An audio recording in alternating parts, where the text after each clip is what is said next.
When my daughter-in-law told me to leave my own home, I smiled instead of crying. I don't know why I smiled.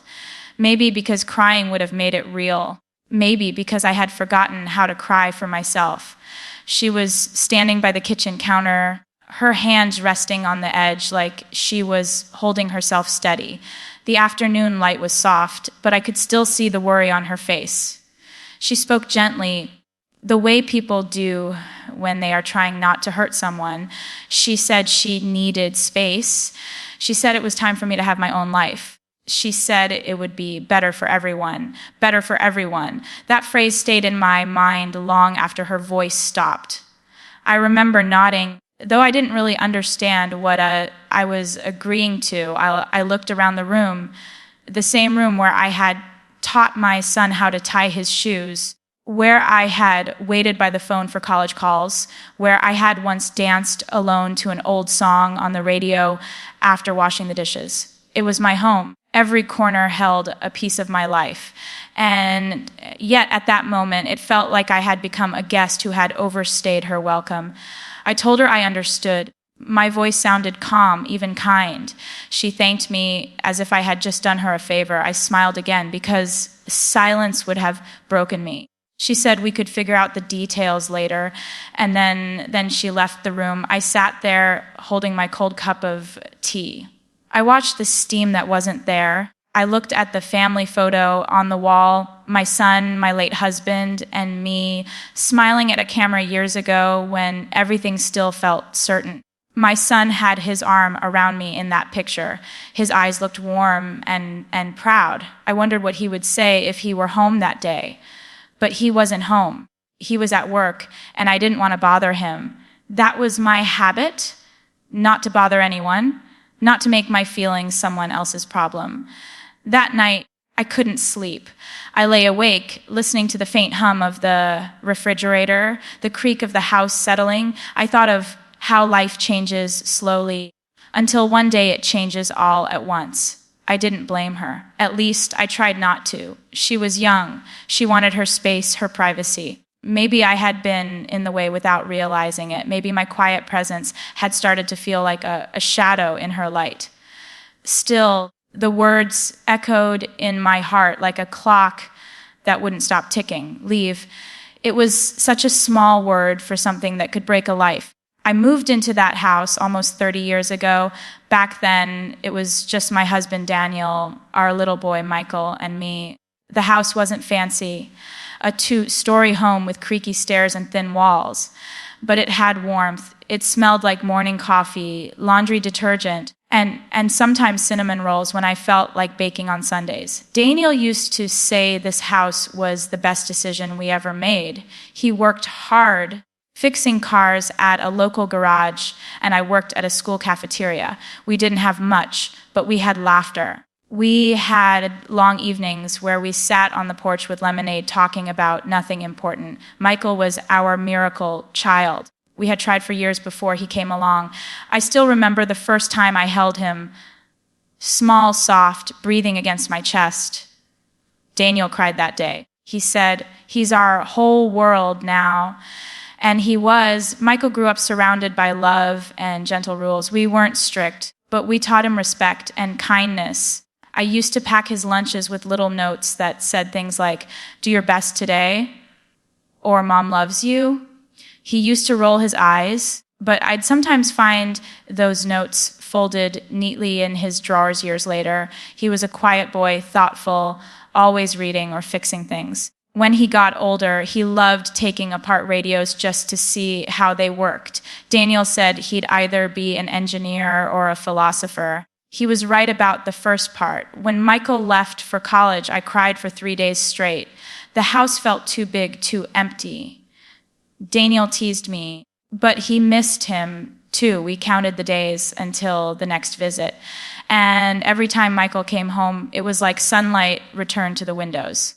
Then Daniel got sick. It started as a cough that wouldn't go away. We thought it was nothing, maybe the weather, maybe a cold, but weeks turned into months, and the tests turned into hospital visits. I remember sitting in that cold hospital hallway, staring at the white tiles, praying silently. When the doctor told us it was cancer, I felt the ground shift under my feet. We fought it together for 2 years. Some days we thought we were winning. Other days, I just held his hand and listened to him breathe. When he was too weak to walk, I pushed his wheelchair out to the porch so he could feel the sun. He said, "Promise me you'll keep living even after I'm gone." I promised. But after he passed, I didn't know what that meant. The house turned into something different then. It still had the same walls, the same furniture, but the air was heavier. I tried to fill the silence, playing the radio, leaving lights on, talking to myself while cooking. I joined a library group, volunteered at a shelter, tried to make friends again. But at night, when everything went quiet, the loneliness crept in like fog. Michael called often. He visited when he could. He was building his career, and I was proud of him. When he told me he had met someone, I was relieved. I wanted him to have the happiness I once had. Her name was Emily. The first time I met her, she brought a blueberry pie and called me our Mrs. Turner. I told her to call me Mom. She smiled shyly. She was sweet, well-mannered, and tried to help with dishes even when I said no. I liked her instantly. They got married a year later in a small ceremony at a park near the lake. I still remember Michael's face when he saw her walking down the aisle. That pure, unguarded joy. It reminded me of the boy who used to run home from school waving his report card. After they married, they moved into the city. I stayed behind in the old house. I told them I was fine, and for a while I was. But then, one winter, a pipe burst in the basement. I couldn't fix it alone. Michael and Emily came to help, and after seeing how much I struggled, they suggested I move in with them for a while. I hesitated. I didn't want to intrude, but they insisted. "Just until you're comfortable again," Michael said. "You'll have your own room. It'll be nice." So I packed a few suitcases and moved in with them. I left behind my garden, my porch, my memories, but I told myself it was temporary. At first, it was peaceful. Emily made me tea in the mornings. We cooked dinner together. I watched TV while they worked. I helped fold laundry, watered their plants, kept things tidy. It felt like a small family again. But over time, I began to notice the small things, the quiet sighs when I rearranged the pantry, the polite smiles when I offered advice, the way Emily's laughter softened when I walked into the room. Maybe it was all in my head, or maybe it wasn't. I told myself they were just adjusting, that living together takes time. I tried to stay out of the way. I kept my room spotless, stayed quiet when they had guests, and pretended not to notice when they went out without telling me. I told myself I didn't mind. But deep down, I missed the days when my presence was wanted, not just tolerated. Then one afternoon, everything changed. Emily came home early. She asked if we could talk. She looked nervous, her fingers twisting her wedding ring. My heart sank before she even spoke. And that's when she told me that she and Michael thought it would be best if I found my own place, that they'd help me settle somewhere comfortable, that they wanted to start their own chapter. I nodded. I said I understood, but inside I felt something crumble quietly. When she left the room, I stood there alone. I touched the table, the counter, the small things I'd cleaned and cared for. Everything looked the same, but nothing felt like mine anymore. That night, I wrote a note to myself in my old journal. Home is not always where you live. Sometimes it's what you carry inside. I didn't sleep, but I didn't cry either. I just sat there waiting for the dawn. The morning after she told me, I woke up before everyone else. Old habits, I suppose. I've always liked the quiet hour before the world begins, when the light is soft and the air still carries the calm of night. I made coffee, careful not to make any noise. I didn't even turn on the kitchen light, just let the faint glow from the window guide me. The smell of coffee usually comforts me, but that morning it felt different. It reminded me of how many mornings I had made it for others. how many cups I had poured with love, waiting for laughter or sleepy footsteps that no longer came. When I heard Emily coming down the stairs, I tried to smile. She looked surprised to see me up so early. She said, "Good morning," in that polite, measured tone people use when they're not sure what else to say. I offered her coffee, and she hesitated before saying yes. That hesitation hurt more than any words could. We sat in silence for a few minutes, the sound of spoons against mugs filling the air. Then she said softly, "Michael and I were thinking we could start looking for a nice apartment for you, maybe near the park or downtown, somewhere cozy." I nodded. I said it sounded nice. My voice was steady, but inside I felt like a small boat trying to stay upright in a storm. She meant well, I told myself. She wasn't cruel. She was trying to make it sound like a gift, but I couldn't stop hearing the truth behind the kindness. "You don't belong here anymore." When Michael came home that evening, he hugged me like he always did. His hugs were warm, but they felt rushed now, distracted. I wondered if Emily had told him what she said earlier. When we sat down for dinner, he avoided my eyes. That's when I knew he knew. He asked how my day was, and I told him I had gone through some of my old things, which was true. I had opened my boxes, looked at photo albums, and touched memories like fragile glass. He said, "That's good, Mom. It'll make moving easier." Moving easier. The words sank into me like a stone into water. That night, I lay in bed and stared at the ceiling. I remembered the day I moved into this house, all those years ago. Back then, every wall had echoed with new beginnings. Now it echoed with endings. Days passed quietly. I kept doing my usual things. Cooking breakfast, folding laundry, watering the small plants on the window ledge. Emily thanked me sometimes, but her gratitude felt thin, almost guilty. She had started spending more time in her room working or maybe avoiding me. One evening, I made her favorite soup, or what I thought was her favorite. I set the table neatly and waited. But when they came home, they said they had already eaten. They thanked me and said the soup smelled wonderful, but they were tired. I smiled and said I understood. When they went upstairs, I sat at the table and ate a small bowl by myself. The soup had grown cold, but I finished every drop. I didn't want to waste it. After that, I stopped cooking large meals. I made smaller portions, simple things. I didn't want to be a burden. One afternoon, I overheard them talking in their room. I hadn't meant to. I was just passing by. Emily's voice was quiet but tense. She said, "She's always around, Michael. I can't relax. I can't even walk from the shower to the closet without worrying." My heart clenched. I stepped back from the door before I could hear more. I went to my room and sat on the bed, staring at the floor. I wanted to disappear. That night, when Michael came to say goodnight, I smiled and asked about his work. He looked tired, but tried to be cheerful. He didn't know I had heard. I didn't tell him. What would be the point? Some things, once said, can't be unsaid. I started spending more time in the park nearby. It was a small park with a pond, a few benches, and ducks that waddled close when you had crumbs. I liked watching the children play, their laughter bright and careless. Sometimes I imagined I was invisible, just an old woman sitting quietly with no one waiting for her, no one asking her to leave. One afternoon, a little boy sat beside me holding a paper boat. He asked if I could help him make it float. I showed him how to fold the edges tighter so the paper wouldn't sink right away. When it did float, he clapped and smiled at me. Then his mother called, and he ran off, leaving the tiny boat spinning on the water.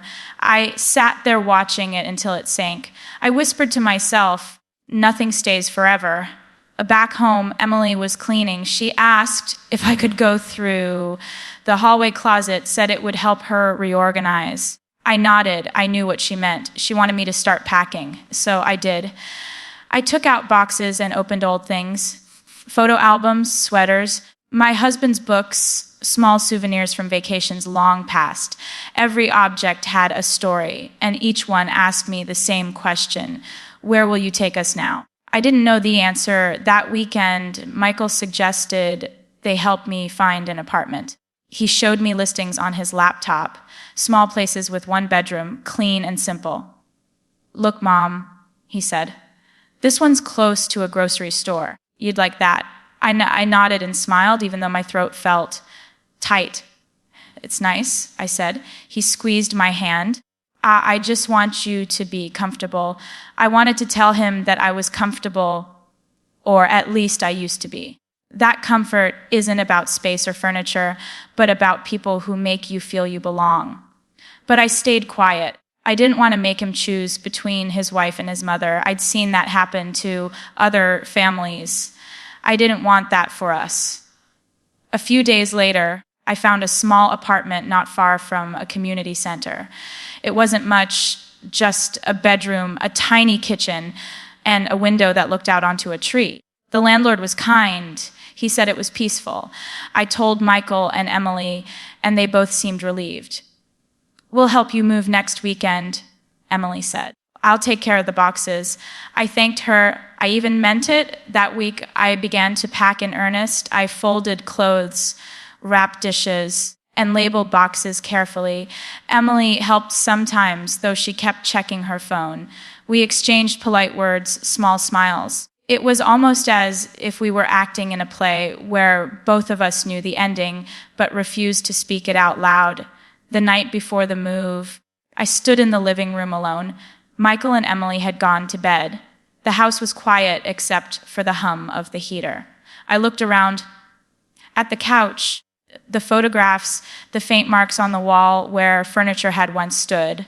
I remembered the day we moved Michael into his first apartment, how I had arranged his things, stocked a fridge, and kissed his forehead before leaving. He had hugged me and said, "You'll always have a place with me, Mom." I believed him.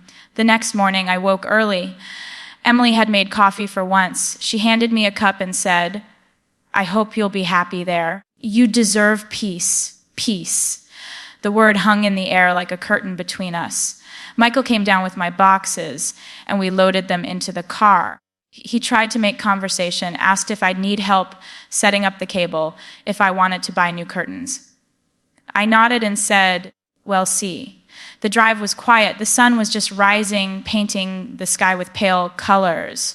When we reached the new place, he carried in the boxes, kissed my cheek, and said, "Call me if you need anything, okay?" "I will," I said. He hesitated, then added, "Emily feels bad, you know. It's just she's been under a lot of stress. Please don't think she doesn't care." I nodded again. "I understand." He smiled, relieved, and hugged me. "I'll come by this weekend." After he left, I stood in the small apartment, surrounded by boxes and silence. The walls were bare, the air still. I walked to the window and looked outside. There was a tree, old and bent, with golden leaves falling. I unpacked slowly. I put Daniel's photo on the table. I made tea. I told myself I was fine. But when the evening came and the light began to fade, I felt something inside me ache in a way that words couldn't reach. Days turned into weeks. Michael called sometimes, not as often as before, but he called. Emily sent me photos of the garden they were planning. I replied with hearts and kind words. I didn't want them to feel guilty. I filled my days with small things, reading, walking to the park, helping at the community kitchen. People there were kind, and for the first time in a long while, I started to feel seen again. But sometimes at night, when I turned off the lamp and the room grew quiet, I could still hear Emily's voice in my mind, soft, polite, but firm. "It's time for you to have your own space." And I wondered, not with anger, but with a deep, tired sadness, if she knew how much space a heart needs to learn to let go. It had been a few months since I moved into my small apartment. By then, I had learned the sound of silence, how it hums differently when you live alone.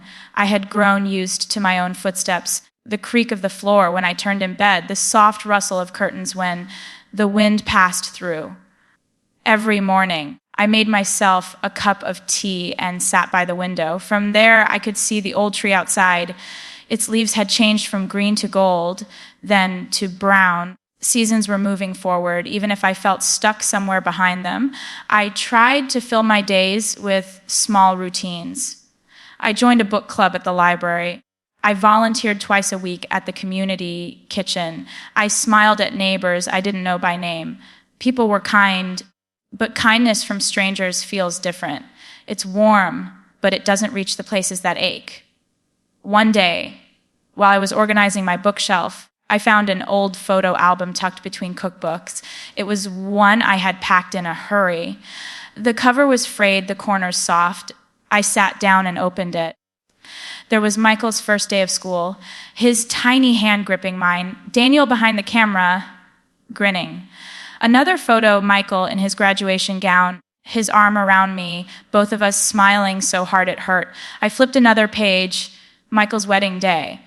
Emily was radiant, her eyes glowing with love. I remembered that moment clearly, how I had whispered to her, "Take care of my boy," and she had said softly, "Always?" I closed the album gently. I sat there for a long time, holding it against my chest. That evening, I decided to call Michael. I wanted to hear his voice, even if I didn't have much to say. When he picked up, he sounded distracted, but happy. He said work was busy, that Emily was doing well. I asked if they were still planning to visit. He paused. Then he said, "Actually, Mom, we might have to postpone. Emily's been feeling a bit unwell, and we just need some time to rest." I said it was fine. I said I understood. I always said that. After the call, I sat in the quiet room and realized that understanding doesn't make loneliness easier. It just makes it quieter. The next morning, I decided to bake. I hadn't baked since Daniel died, but something in me wanted to do it, maybe because baking always made the house smell alive. I made apple pie, the way Daniel liked it, with cinnamon on top. The smell filled the small apartment. It almost felt like company. When the pie was done, I looked at it and thought, who will eat this with me? So I packed it carefully in a tin and decided to take it to Michael and Emily. I didn't call first. I just wanted to surprise them, maybe bring a little warmth, maybe remind them that I was still part of their lives. The drive felt familiar. The streets, the turns, even the way sunlight touched the old neighborhood. I parked by the curb and walked up to their house. It looked beautiful. Flowers on the porch, wind chime by the door. I smiled. For a moment, I felt proud. When I rang the bell, it took a minute for someone to answer. It was Emily. She looked startled to see me standing there with a tin in my hands. "Oh," she said softly. "You didn't call. I wanted to surprise you." I said with a small smile, "I made pie." She looked unsure. "That's so nice of you, but today's a little hectic. We weren't expecting anyone." I hesitated. "I won't stay long," I said. I just wanted to drop it off. Then Michael appeared behind her. He looked confused at first, then smiled politely. "Hey, Mom," he said. "Why?" "You didn't have to." I could tell from his tone that he meant well, but there was a layer of distance, a kind of discomfort I hadn't heard before. "Come in," he said after a pause. I stepped inside. The house smelled of new paint and lemon cleaner. It was spotless, elegant, and strangely cold. There were new frames on the wall, pictures of their trip's friends, and Emily's family. None of me. I stood there quietly while they cleared a small space on the counter. Emily put the tin down, thanked me again, and offered me tea. Her voice was kind, but her eyes kept glancing at the clock. I felt like a guest in a place where I once belonged. We sat at the table, sipping tea that was too hot. Michael asked if I was doing okay. I told him I was keeping busy. He nodded, smiled a little, then checked his phone. Emily excused herself, saying she had some laundry to do. I watched her walk away and felt something inside me wilt. There used to be a time when we all sat together, laughing, sharing stories, feeling like a family. Now there was silence where love used to live. After a few minutes, I said I should leave. Michael walked me to the door. He hugged me lightly and said, "Thanks for the pie, Mom. I'll call you soon." I smiled. "I know you will," I said. When the door closed behind me, I stood on the porch for a moment. The air was cool, the wind gentle. I looked at the window. I could see their shadows moving inside, busy, comfortable, unaware of how small I felt outside that door. I walked back to my car slowly. I sat inside and looked at the steering wheel. My eyes burned, but no tears came. I thought of all the years I had given, the nights I had stayed awake, nursing fevers, the mornings I had packed lunches, the endless small acts of love that make up a life. And now I was someone they had to make time for. On the drive home, I stopped at a red light. A family crossed the street. A mother, father, and little girl holding their hands. The child laughed, swinging between them. For a brief second, I saw my younger self there, Daniel beside me, Michael small and smiling. It felt like a memory reaching out through the glass. When I got home, I set my bag down and sat at the table. The silence felt heavy. I stared at the empty pie tin I had brought back. They hadn't kept it. Maybe they didn't need reminders. That night, for the first time in a long while, I cried. Not loudly, just quietly, the way leaves fall in autumn. Slow, soundless, inevitable. I cried for Daniel. I cried for Michael. I cried for the life that had gently slipped away from my hands without anyone noticing. When the tears stopped, I felt empty, but also strangely light, as if something inside me had finally broken open and let go. The next morning, I woke early again. I made tea, sat by the window, and watched the sunrise. It was soft, golden, calm. For the first time, I didn't think about what I had lost. I thought about what I still had, my health, my memories, my quiet mornings, my peace. I realized something then. Maybe Emily wasn't cruel. Maybe she was just human, trying to build her own space, her own family, the way I once did. Maybe Michael was caught in the middle, doing his best to love us both. I had been clinging to a past that couldn't come back. And in doing so, I had made myself smaller, waiting for love that no one knew how to give anymore. That day, I took out a piece of paper and began to write a letter, not to send, but to free myself. I wrote to Emily first. I know I made mistakes. I never meant to make you feel uncomfortable. I see now that you needed your home to be yours. I understand that better than I let myself admit. I forgive you, even though you never meant to hurt me. And I hope someday when you have children of your own, you'll remember that love sometimes means letting go. Then I wrote to Michael, "My dear son, I want you to live without guilt. You've given me so much joy, more than you realize. I don't need to be near you to love you. My love will always find you wherever you are." When I finished, I folded the paper and placed it in my drawer. I didn't need to send it. Writing it was enough. It felt like breathing after holding my breath for too long. That night, I slept peacefully, the kind of sleep that comes when the heart stops fighting with itself. It was the beginning of forgiveness.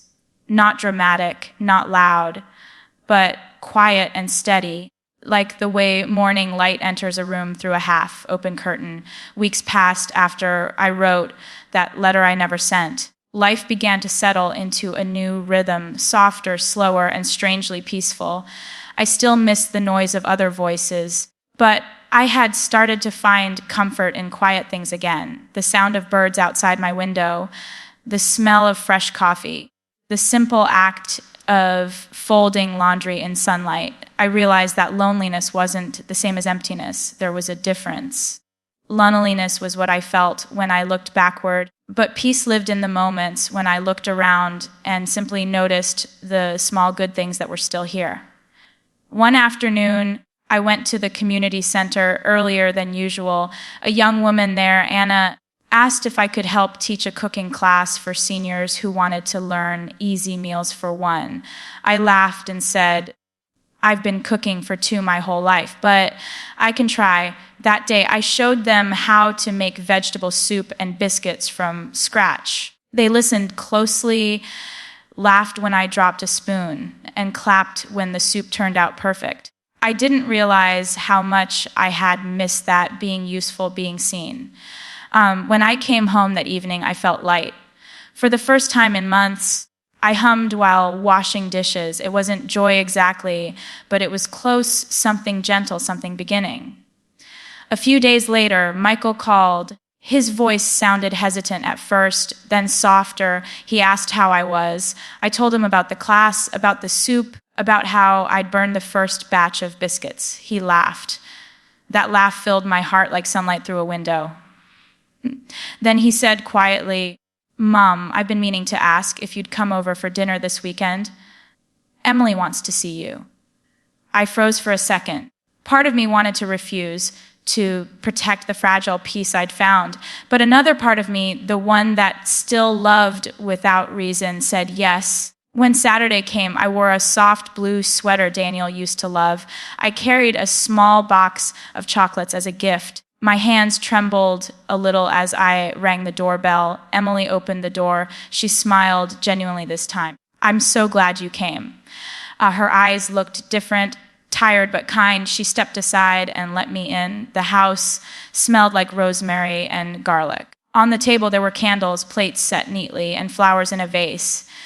It felt warm, welcoming. Michael hugged me, a real hug this time, not the rushed kind. "It's good to have you here, Mom." During dinner, the conversation was gentle. We talked about small things, work, the weather, a funny story about their neighbor's dog. I watched them, and for the first time, I didn't feel like an outsider. I just felt quiet and grateful. After dinner, Emily said, "I wanted to tell you something." She took a deep breath. "I'm sorry for how things happened. I never meant to make you feel unwanted. I just didn't know how to balance everything. I was afraid of losing my space, and I didn't realize I was taking yours away." Her voice shook a little. For a moment, I couldn't speak. I looked at her and saw not the woman who asked me to leave, but the young woman I once welcomed into my life, nervous, hopeful, learning how to build a home the way I once did. I reached across the table and touched her hand. "It's all right, Emily," I said. "Why, we're both just trying to find our place. I understand now, truly." She looked relieved, and I could see tears glistening in her eyes. Michael sat beside her, quiet, holding her hand. Something gentle filled the room then, not quite joy, but forgiveness. And forgiveness, I learned, feels like a deep breath after a long winter. Before I left that night, Emily handed me a small box. "A little something?" she said. Inside was a framed photo of the three of us from the wedding day. I hadn't seen that picture in years. I smiled, touched beyond words. When I got home, I placed it on my table next to Daniel's photo. Two parts of my life, side by side, one past, one present, both still mine in different ways. In the days that followed, Michael called more often. Sometimes Emily joined the call. They asked about my garden plans, about the recipes I was trying. It wasn't constant, but it was real, and that was enough. One Sunday morning, while watering the small potted plants on my balcony, I felt something shift inside me, a soft understanding. I had spent so long believing home was a place filled with people. But maybe home is something you carry once you've loved enough. Maybe it moves with you, changes shape, but never truly leaves. I thought about Emily again. I imagined her walking through the same rooms where I once folded clothes, where I once laughed with my son. I no longer felt pain when I pictured it. I felt peace. She was making her own memories now, just as I had made mine. Later that afternoon, I baked another apple pie. I wrapped it carefully and wrote a small note for you. With love. Thank you for dinner. I dropped it at their doorstep, rang the bell, and walked away before they answered. I didn't need to be seen this time. Love doesn't always ask for recognition. Sometimes it just gives quietly and moves on.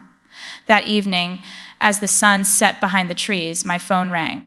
It was Emily. Her voice was warm. "The pie was perfect," she said. "Just like I remembered. Thank you." I smiled. I'm glad you liked it. There was a pause. Then she said softly, you're always welcome here, anytime. For the first time, I believed her. After the call, I sat by the window again, watching the light fade into soft gold.